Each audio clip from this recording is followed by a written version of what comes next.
Avec un taux de croissance moyen de 5%, l'Afrique de l'Ouest apparaît comme l'une des régions les plus dynamiques du monde. Les grands projets structurants portés aussi bien par les États que les institutions d'intégration régionale offrent d'immenses potentialités aux investisseurs locaux et internationaux.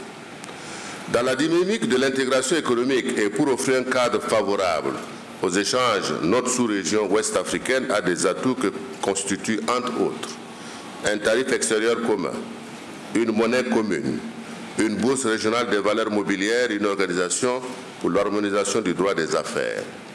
Au plan économique, les potentialités existent aussi bien dans les secteurs comme le commerce, les télécommunications, la banque, les énergies renouvelables et l'immobilier, et dans le domaine de l'agriculture, des infrastructures et des ressources naturelles telles que le pétrole, les mines, les forêts, le café et le cacao.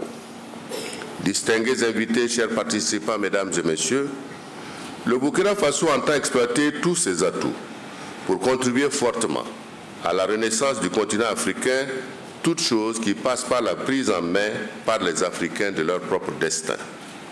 La maîtrise des leviers de notre économie est essentielle pour réussir ce pari. Pour ce faire, j'interpelle le secteur privé africain pour saisir toutes les opportunités d'affaires offertes par nos États et leurs partenaires privés d'Afrique et d'ailleurs. Au cours du panel qui se tiendra après la présente cérémonie, vous aurez l'occasion d'avoir un aperçu sur les principaux projets structurants identifiés dans le cadre du Plan national de développement économique et social, le référentiel en matière de politique et de programmes de développement de notre pays.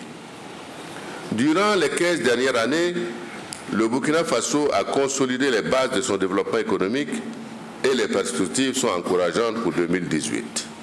Notre engagement est de créer les conditions favorables à une croissance forte, durable et vertueuse.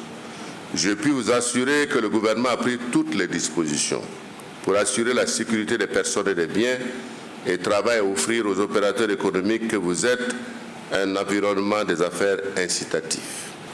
Distingués invités, chers participants, mesdames et messieurs, dans un contexte international marqué par une reprise économique timide, l'avenir de nos entreprises réside, à mon sens, dans leur capacité à s'adapter aux mutations économiques, à transcender les clivages géopolitiques et à nouer des alliances stratégiques porteuses de développement. C'est pourquoi je me réjouis de l'organisation de cette rencontre qui donne l'opportunité aux entreprises africaines et étrangères de tisser et de consolider des partenariats féconds.